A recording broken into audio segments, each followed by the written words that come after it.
Welcome to the Selling to Corporate podcast, where we're going to be challenging your sales beliefs around selling to corporate organizations and help you increase your bottom line profits every single month.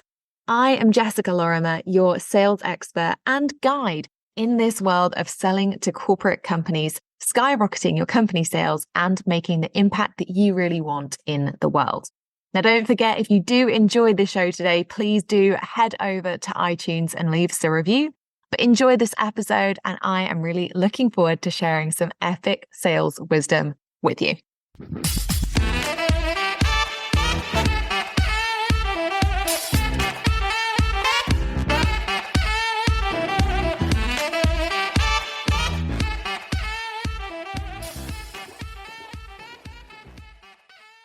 Hello, and welcome to autumn from North Yorkshire, because autumn has officially hit here. It's cold, it's crisp, the trees are starting to go red. I'm loving it.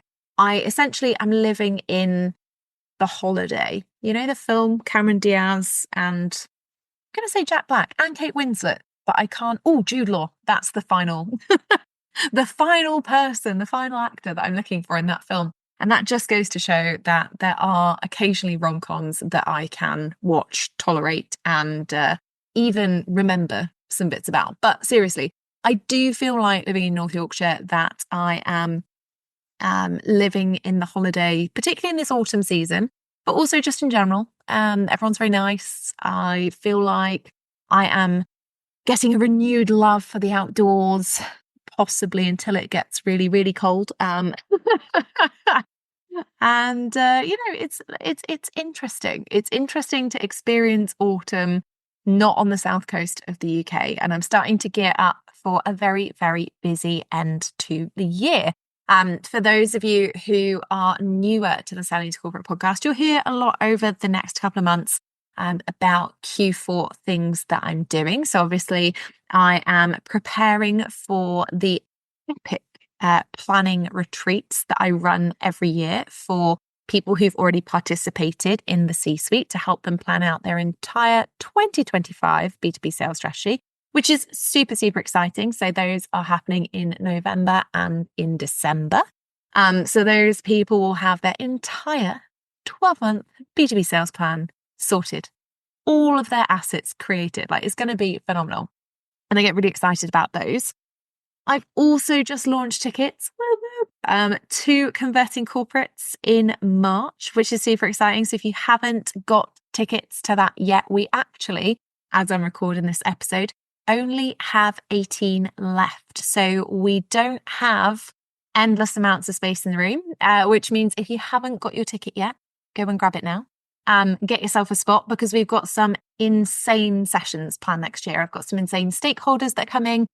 For our decision maker sessions, I've got some incredible workshops planned, and we have lots of new people coming along, but also lots of familiar faces. So a really, really great network there to be had if you're somebody who wants to know other people who are selling in the B2B space, and you want to generate relationships that are fruitful in terms of business, in terms of accountability, in terms of referrals. Like, you need to be at that. And of course, I'm gearing up for some changes that I'm making to my business. Oh, and there'll be more on that as I go into my annual sort of recap for the year and planning for next year episode that I traditionally do in end of November, early December time. So depending on when that falls, you will hear more about it. But there are some changes coming to my business and also to the C-suite. So if you have been thinking about joining the C-suite for a little while, all I'm going to say for now, pre-January 2025, is that it would be a good idea to get in now, because there will be some exciting changes that are going to make huge amounts of exciting differences to our existing participants and people who join us in 2025. But with any changes, as ever, there do come other things that need to be considered. So if you're thinking, oh God, she's going to raise the price again, that's actually not going to happen. But the changes will be different. So please, if you have been thinking about joining, and you are a coach, consultant, speaker, or trainer, or done for you service provider who knows that you are not currently making the most revenue in the most efficient and effective way, read not burning yourself out trying to get corporate clients all over the show, then you need to get yourself in there. And now is a very, very good time to do that. Anyway, on to the episode at hand. So this quarter, I say this quarter, at the time that I'm recording this, I have in the last working quarter been working with lots and lots of real life sales teams. And there have been some really interesting insights that I think are super applicable to those of you who listen to the podcast. Now, I am going to say that the challenging economic period I talked about 2 years ago, 4 years ago, 6 months ago is here.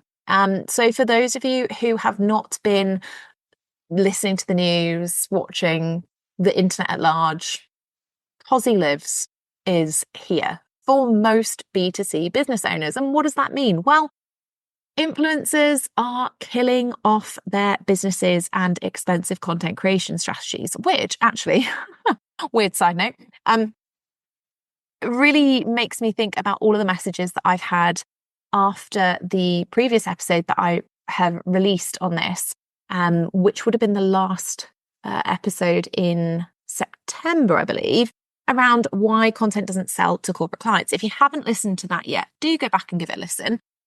Because I got lots and lots and lots of emails, messages, even Instagram messages from people who said, oh my God, Jess, this episode spoke directly to me. I am getting rid of all content immediately. And I was like, yes. So if that was you, you were not alone. Lots and lots of people did message me after that episode and felt like it was talking directly to them, which I'm really glad about. Obviously means I'm doing my job correctly.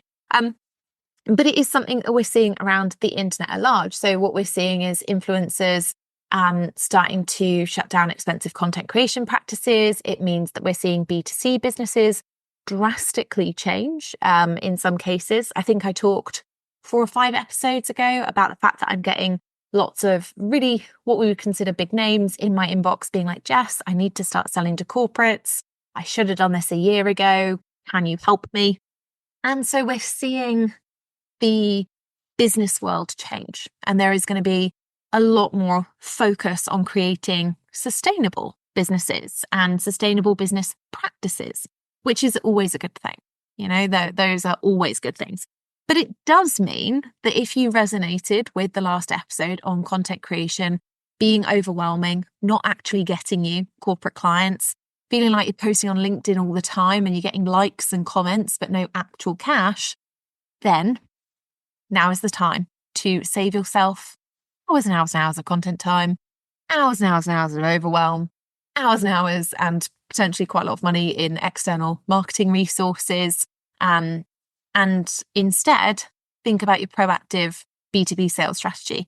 And as always, if you need support with that, which if you're listening to this podcast, you probably have identified that you do, now is the time to jump in to the C-suite before we have some changes that I implement for 2025. So what are the sorts of things that I've learned working with big sales teams over the last quarter? Because it has been interesting, because the economy is changing, the political landscape is changing. We're seeing lots and lots of different things crop up. And actually, we're seeing motivation being quite low. Now, I will say motivation is lower on the B2C side than it is B2B, because salespeople are out there like, got to get moving, got to sign some clients, got to have a strong finish to the year. And that's because companies are putting pressure on them. Companies, especially in light of the fact that there are likely to be corporation tax changes and national insurance changes, particularly here in the UK, companies like, right, got to hit those sales targets. And as a result, because companies recognize that they are going to be putting more pressure onto sales teams, they also want them to perform at their best. And so that's why they're getting me in, which is lovely and enjoyable, and also benefits you because there are certain lessons that you want to be learning from that as well. So the first thing that I want to say is that I've worked with a variety of sales teams over the last quarter. And actually, interestingly, I've worked with a lot of sales teams who have been involved in the sports tech world in some way, which is a little different to my normal sole sports team focus.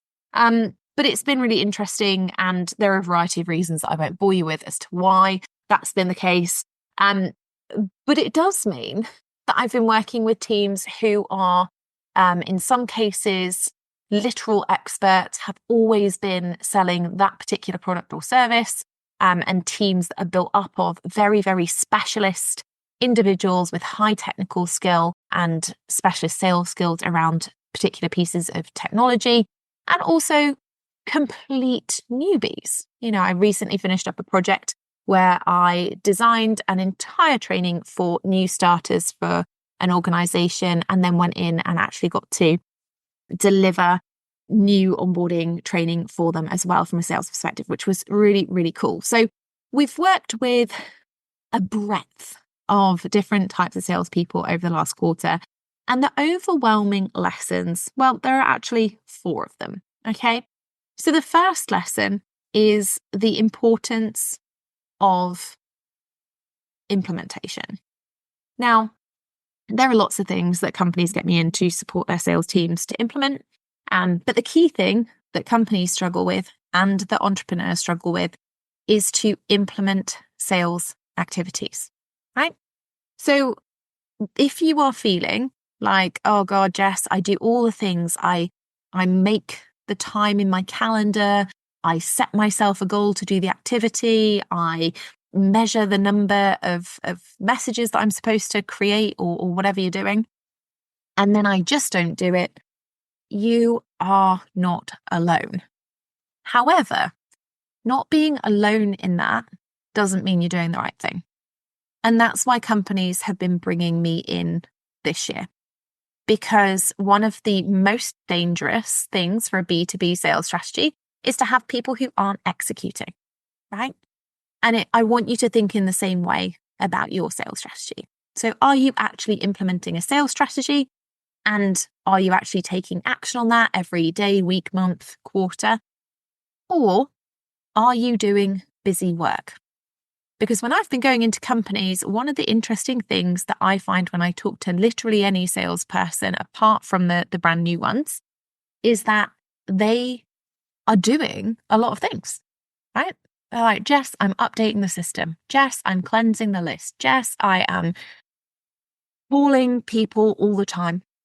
Jess, I'm sending loads of LinkedIn messages. Jess, I'm writing tons of posts. The list, honestly, endless, like completely endless. And I have people, expert sellers that I've worked with that are like, Jess, I'm literally doing everything I possibly can. I'm reading sales books on the way to work. I'm listening to sales podcasts on the way home from work. I'm at work for 12 hours a day, and I'm, doing as many calls as possible, and I'm sending these messages and and they'll list and list and list. You know what the common theme with all of them is? A lot of it isn't revenue generating, right? They're learning, they're consuming, they're doing admin work for sales that have already happened or for sales that are about to happen. They are getting to inbox 0. They're automating things, categorizing stuff in their Google Drive or their database. They're going through and doing data hygiene. You know what they're not doing? Booking qualified sales calls, doing qualified outreach, selling, and this is something I see from entrepreneurs a lot. So again, if it's you, don't beat yourself up. You are normal. It happens all the time, even to expert sellers. But what I am going to say is there's no room for it in this economy. So if you are, and I think the entrepreneurial version of busy work is sitting on Canva, creating pretty posts, scrolling Instagram and commenting on a bunch of other people's stuff, going and doing endless market research on LinkedIn about the companies that you maybe should target, typing into Google specific keywords to try and find things that you can make SEO relevant for your website. That's busy work. It's not B2B sales work, right?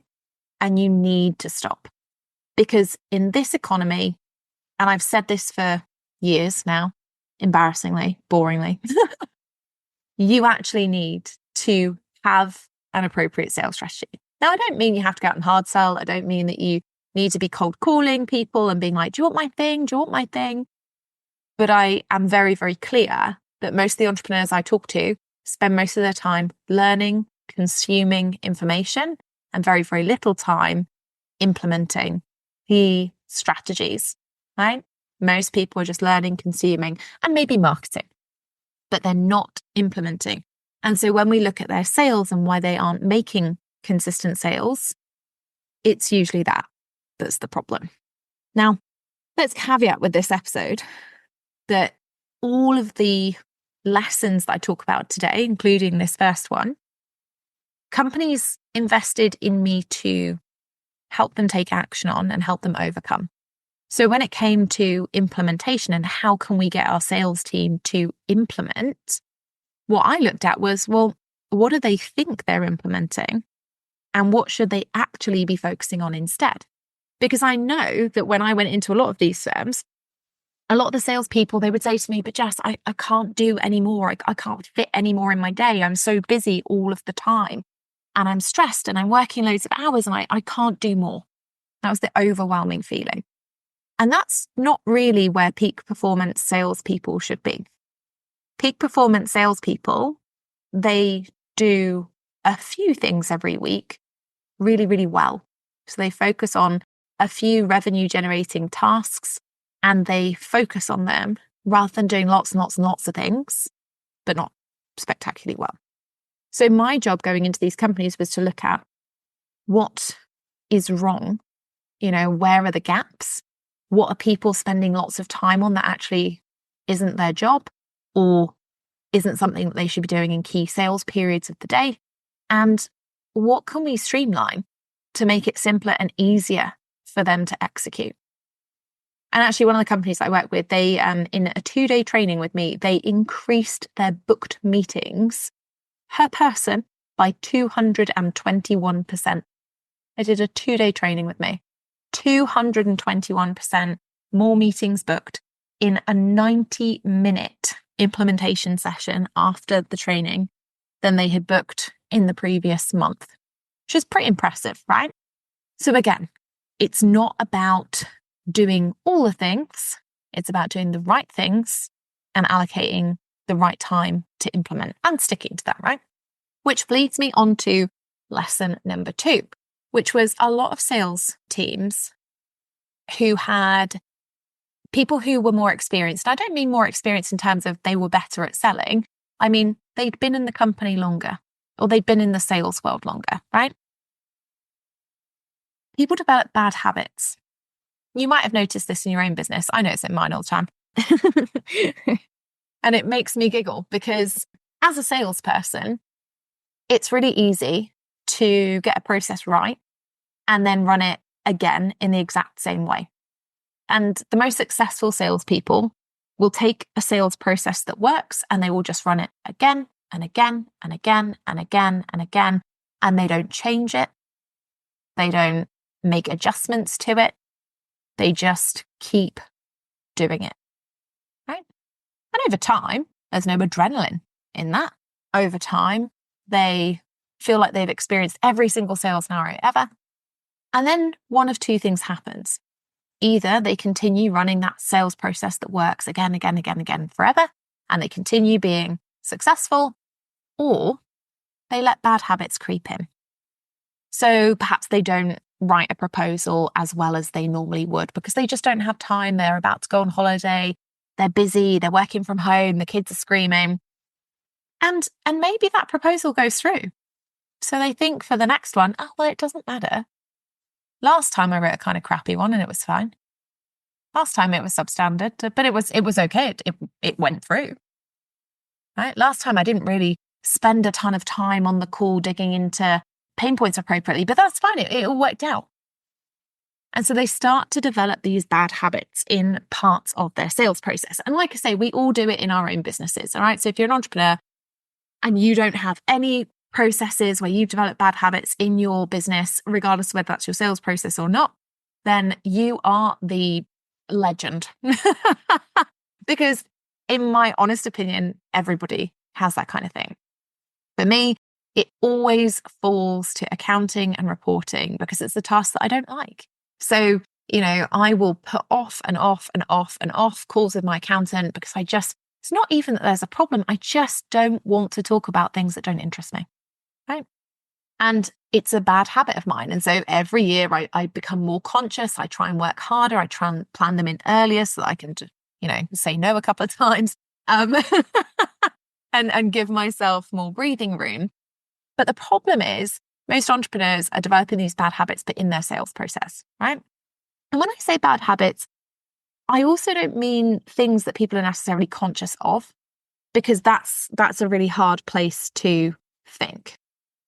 What I actually mean is people will, out of fear, do the same things that they've always done because they are concerned about changing things in some way. So, for example, in the sales teams that I often work with, I'll get somebody who'll tell me, and they'll swear blind, they'll be like, Jess, every sales call I run, I just nail. I'm just so good. I don't need to ask about pain points because I know them, because I'm such a specialist in my industry. And I'm always like, yeah, no, got that. But how do you think the client feels when they aren't heard? And they're like, yeah, but they all have the same problems, Jess. Like I don't understand that companies might have similar issues. And I'm like, yeah, no, completely get it. But that prospect, maybe they needed that time to work things over in their brain. Maybe they needed the time, not you, but them. And you start to see the light bulb for people, right? That actually just because they know something or just because they always do something doesn't mean it should be routine or feel routine in a sales process. And for entrepreneurs, I think we have the same tendency to do things the same way forever because we fear what might happen if we change it, not necessarily in the same way.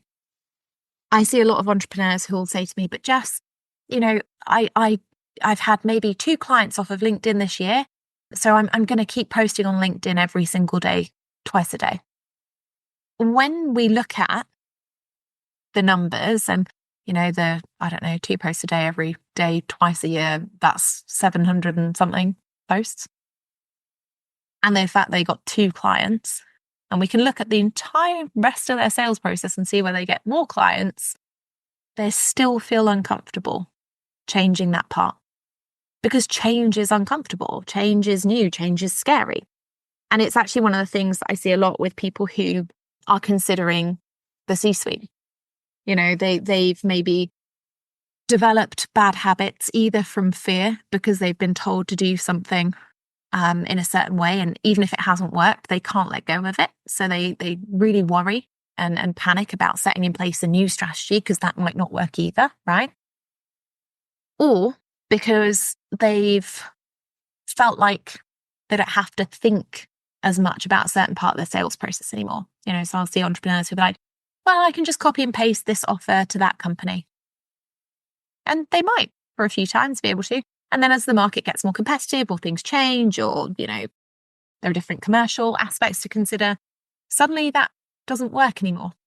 And the default is always, oh, well, it was probably my pricing. So then you end up in this weird spiral where people have something that was working really, really well, but then suddenly isn't. They can't understand why. They decide it must be the pricing. They lower the pricing and then experience further issues, right? Because people don't have the objective ability to sit back and look at their own sales process.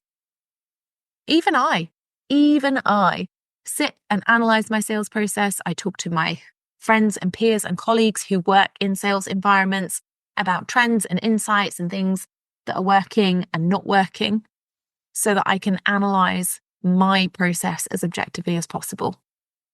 So if you haven't worked in sales forever and you're trying to do it yourself, and your default is it's going to be messaging, or it must be pricing that's the issue, or just nobody's buying right now, it might actually be worth stepping back and looking at, have I picked up bad habits? Am I doing the same thing that I know hasn't worked historically instead of putting my energy into something that is going to work, even if that's scary? And this happens in companies all the time. Again, that's why they get me in, because they want plug and play proven strategies. Now, that's right. Companies are hiring me to go in and deliver the proven strategies that I deliver to people like you inside the C-suite, and the plug and play templates. And that's why we know that they work at volume, because obviously most of the most of the exciting brands out there are their sales teams that are using my strategies, my templates, and they're making it work. So if you're not, then you may be at a little bit of a disadvantage, right? Third lesson that I'm seeing from companies that is really, really important from entrepreneurs is that new business is key. And refining the process, refining your sales process to standardize customer experience is also key. Because companies have learned that they are losing lots and lots of money on new business because their sales processes aren't standardized. And what I mean by that is that companies will have really excellent salespeople who, for whatever reason, have something that they miss, human error, right? So it might be that a salesperson goes on holiday. They were supposed to book in a call with a lead before they went on holiday. For whatever reason, that didn't happen. They get back from holiday. They've completely forgotten about that lead. The call never gets booked in. The lead buys elsewhere. And in 6 months' time, the salesperson checks in and is surprised when they've bought a solution from a competitor, right? Again, super, super normal, happens a lot. Companies are realizing how much money that costs. And it is the same for entrepreneurs, because most entrepreneurs don't know what a standardized sales process looks like. They're not running them, which means that they are at risk of giving discounts too often. It means that they are at risk of not maximizing leads. It means that they're at risk of not maximizing sales opportunities. It means that they're at risk of losing repeat business. It means that they're at risk of having existing clients wooed by competitors. And it means that they are wasting a lot of time during lead generation, because they'll spend lots of time, energy, money generating new leads, which can be quite costly if you're an entrepreneur, because probably using some kind of, LinkedIn lead generation service, or paying for premium or Navigator or whatever. And then if you don't have a standardized sales process that's best practice, that's designed to work, often you're not converting enough, right? And this is a really simple test. This is something I do with my corporate clients all the time. We talk about conversion rates. And it's a very simple, very quick test that everybody hates. But here's the easy way to do it. In your business, are you currently closing 25% of opportunities? If you are, so that's 1 in 4. If you are closing 1 in 4 sales processes to a positive outcome, then you are on par or on average with people who have had 0 sales training. Okay, so people with 0 sales training on average can close 1 in 4 or 25% of opportunities. So if you're not closing 1 in 4, then you need additional support. If you are closing 1 in 4, but you're not upping that to 50%, 70%, in the best cases, you should be operating at an 85% or above close rate, then you need additional support to help standardize your sales process. Okay. And when I do this with companies are like, but just 1 in 4 is pretty good. Like, if our average transaction value is high, like 1 in 4 is good. And it is. But when you consider that to get 1 in 4, you're losing 3, also with an equally high average transaction value, it's a problem, right? So I want you to think about that in your business, is how are you standardizing your sales process? If you don't know what a standardized sales process looks like, go to the website, my website, obviously. I'm like referencing that like it's like standardizedsales.com, which doesn't exist and I haven't checked out. So if someone buys the URL for it, I'll laugh. But if you go to my website, you can see numerous blogs. You can download a free webinar where I talk about what standardized sales processes look like in more detail. So if you're if you've got an hour and 15 minutes to spare, I'd recommend the webinar. It's very, very good. But if you do download it, you can only watch it within 48 hours. That's not something I can control. It's done by a cookie or something. So please go and download it at a time when you are actually going to watch it within the next 48 hours.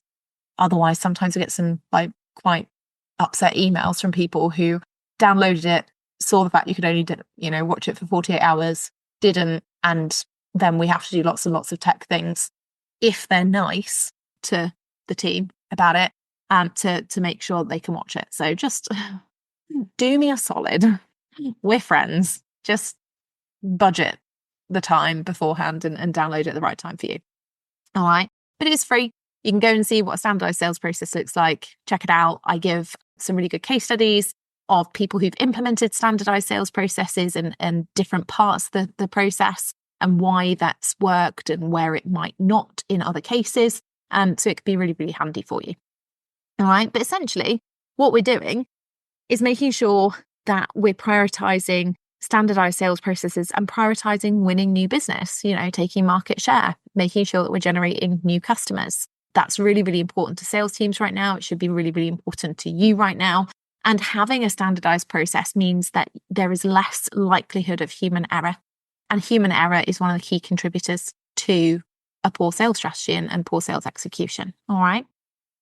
Lesson number 4 then is mindset and motivation. So I'm getting a surprising amount of calls from companies who have people that are lacking in motivation to sell. And not from a perspective they don't want to sell, like salespeople, people who take jobs in sales teams generally are quite motivated by money and therefore selling to make commission. But as we fall into this time of year, the weather gets worse, people get a little bit more tired. It becomes harder to motivate themselves to have the get up and go or the pep that they had earlier in the year. And so people can find it more challenging to motivate themselves to go out and do regular sales activity. But it's actually not the biggest reason that motivation is lacking this time of year. The biggest reason that motivation is lacking is because most people don't know what to do. So in sales teams, a lot of companies, when they first start, will prioritize sales training, right? Because they'll want to get their company off to the best possible start. So all of the big tech firms that you see, all of the exciting, pharmaceutical companies that you see who are developing new things, all of the startups that are super busy, taking over the world, they all prioritize sales at the beginning, sales and funding, because that's how you create a successful company. And at that time, motivation to do sales training is really high. It's also really exciting because they want to make cash and they haven't developed any bad habits yet. So motivation, adrenaline, excitement is at an all-time high. Like most people when they start a business, right? When you first started your business, I bet if you're anything like me, I used to sit up watching webinars from, I can't remember what company it was. There was a company who used to teach email marketing. It was really cool, but I don't think they're around now. And I would watch them until like midnight. And I'd be like, oh my God, this is so exciting. It's the best thing ever. I could watch a million. I'd be sat there at midnight, with my popcorn and obviously very healthy habits because my motivation and drive was really, really high. And it's not to say that that wanes, but it is to say that after you have a few knocks or you get into bad habits or the company sales strategy takes a bit of a change and you're not really sure what you should be doing or when you should be doing it, motivation to implement becomes really, really hard. And so I work with a lot of companies who have really struggled to get their salespeople on board with a new sales strategy because they don't know what they should be doing and when they should be doing it. So the motivation to do anything is very low. Or companies who are struggling to motivate salespeople that have had a bit of a difficult sales period. So sometimes salespeople will fall into a vicious cycle because they'll make lots and lots of sales and then one won't go through. And it will be perhaps unexpected or feel unexpected. And they get themselves into a bit of a rut where they're like, oh God, that one didn't go through and it was a sure thing. So this probably won't go through. And they start to inadvertently self-sabotage their sales activity. as an entrepreneur, we would commonly see this with people who just don't take any action on sales activity, right? Because they feel overwhelmed. They're not sure what to do. There's no clear structure for their sales activities, or they'll spend lots of time procrastinating on tasks because they believe that they have to get every single thing perfectly. Yeah. So we'll see people who'll spend 30 to 45 minutes crafting one outreach message. And then they'll painstakingly spend another 30 to 45 minutes creating another outreach message. And it just goes on and on and on. And as we know from lesson 3, right, refining the process to standardize it, doing all this stuff in a one-off way, it doesn't help anyway, because then you can't measure what worked and what didn't and why. So people end up in this real vicious cycle of, I don't know what to do. I'm trying my best to do what I think is the right thing. I'm so worried that I might do the wrong thing that I spend tons of time personalizing everything, and then I don't have a standardized process. So I don't know what works. I don't know what doesn't. I'm overwhelmed. And then they just stop, right? They stop sales activity completely. And again, if you're feeling like that or have felt like that, completely normal. Sucks, but it's completely normal. And in that sense, what we need to do is actually implement strategy and structure. So people reach out to me quite a lot. They'll say, Jess, I've got a real problem with my lead generation. It's not getting as many calls as I want. I'm like, okay, cool. Then you need to implement a new strategy. You need to be thinking about the time you have available, the capacity, the platform that you want to use. You need to be thinking about approach, targeting, all these things. And people go, oh, no, that's scary. And then they either won't do anything because they don't feel confident to implement alone, or they'll invest in a solution that teaches them how to do it. So that's why most people invest in something like the C-suite, because they want to be given a checklist of, this is what you need to do in this week, and then this is what you need to do in that week, and then this is what you need to send, and this is what you need to send if they say X or if they say Y, because it removes the fear and it helps motivate them and keep them accountable to doing the work. Yeah. And finally, companies are getting me in because they've realized that there's no one size fits all policy for sales. And that's really interesting. And it's actually more of an inclusion thing than companies are suddenly realizing that everybody has different personalities piece. And it's one of the things that I'm proudest of, actually. A lot of companies are getting me in because we're talking about people who have different needs within organizations. So people like myself who would identify or have been diagnosed with some kind of condition around neurodiversity. I've got ADHD and autism. Whoop, whoop, overachiever. But that means that there are some things that I find quite difficult and have to be very disciplined around in my sales activity and in the rest of my business. And there are some things that I love and can really hyper-focus on, right? Sometimes, though, people can hyper-focus on things that aren't actually the right activities. Yeah. So I see this a lot in sales teams where perhaps somebody's been given a new business division and they're being told that they're responsible for building that up, and they will hyper-focus on market research. They'll get really down into the nitty-gritty with it. They will know every single company in their niche within a 40-mile radius. They'll have numbers on how many employees a company has, its annual turnover, what its profit levels look like, what its shareholders thought. They'll know all of that. But when you ask them what sales activity they've done, they haven't yet, because they've been really focused on research and really excited about research, right?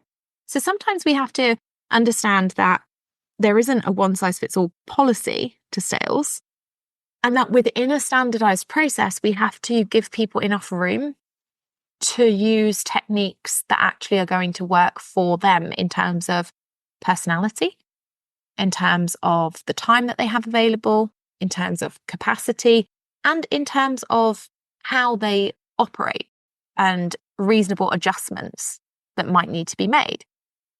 For example, I was recently training a company and they had an incredible salesperson who happened to be deaf, which is something that, 25 years ago, it would have been way more difficult to have a person in that role, because years ago, the technology that was primarily used around sales was going to be cold calling, where they weren't able to lip read. There was no reasonable adjustment for that. The world, thank goodness, has moved on and technology has moved on. So, we're now able to look at different personalities, different capabilities, different times and availability, and say, okay, well, we can standardize a best practice sales process, and we can actually give people the ability to use the right tools, the right technology, the right templates, the right structure to make it work for them. And that's exciting, right? So if you're sat and you're listening to this and you're like, oh, but Jess, I can't sell because I have ADHD, or I can't sell because, I'm afraid of selling, or I can't sell because I have children and that means that my time's super limited, or I can't sell because I don't have access to, a computer, like whatever your thing is, there's a sales strategy around it. And I think what's interesting is that companies are recognizing that instead of just having huge cold calling teams, actually, they might be better off having more qualification around lead generation. So they're using other techniques like cold email that I'm teaching, or, they're using proactive outreach in really interesting ways. Or companies are realizing that their previous training programs focus way too hard on areas like negotiation, but actually their people aren't booking enough qualified calls. So they are starting to think about their targeting, their messaging, the way that they're approaching. We're looking at a world of sales that is designed to fit personality types, to capacity, to time, to hybrid working, right? And I think it's really, really important as an entrepreneur that you start to understand, unlike the B2C world where it is very much get as many leads as possible using a social media platform, create a lead magnet, email them endlessly, hope that they'll buy. That isn't the one size fits all strategy for B2B. I teach 8 different methods of lead generation, so that depending on the time that somebody has available, depending on the personality type that they have, depending on what they like to do, they're able to execute a strategy around lead generation that might involve networking, speaking, cold calling if they really want to, right? Alongside more traditional things that we might see around cold outreach. And that's really, really important. So it's important not to think, oh, I can't do it because I'm not extroverted, or because I don't have enough time at 8 a.m. in the morning or 6 p.m. or whatever. Companies are realizing this. There is not one size fits all when it comes to the personality of a salesperson, when it comes to, what technology they should use, when it comes to a particular lead generation method. It's about identifying the right one for that person and giving them the ability to execute it properly, because that consistency is what's going to make the biggest difference. And that, I guess, leads me on to my bonus lesson for today. Consistency is the most important thing in sales. And it's not just consistency, but consistently doing the right things. What's interesting to me is that I go into companies and I see entrepreneurs all the time who are consistently not getting the results that they want and won't change. They don't want to because of fear, or because they think eventually it will work, or whatever the reasoning might be. And there's no judgment, but what is interesting is that when you can get a company or a person to implement one tiny thing consistently, and I say to the people who are in the C-suite, like, you spend 2 hours a week on targeted, qualified business development, and you will get leads, you will book calls, you will make sales in 2 hours a week, right? Because they're consistently doing the right thing, even if it's for a short amount of time. And I want you to take that away and think about it this week. What are you consistently doing that you're spending time on, however much or little that time may be? And what do you think you can consistently do or consistently change that would be maybe a small change, but that would give you a better result. Obviously, if you need any sales help, I will say that the C-suite is open for the final time this year. You are able to jump in now before we make some changes for January 2025. And those things are exciting and they are going to be coming in the new year. So I will talk about them later in December, but do be aware that there are some changes on the horizon. And if you want access to the C-suite in all of its glorious form in the exact way that it is now, then I would recommend jumping in, changing your sales strategy, learning from those lessons that I'm taking away from corporate clients, and really putting in place strategies that work, that are streamlined, that avoid overwhelm, and most importantly, get you sales. I'll see you in the next episode.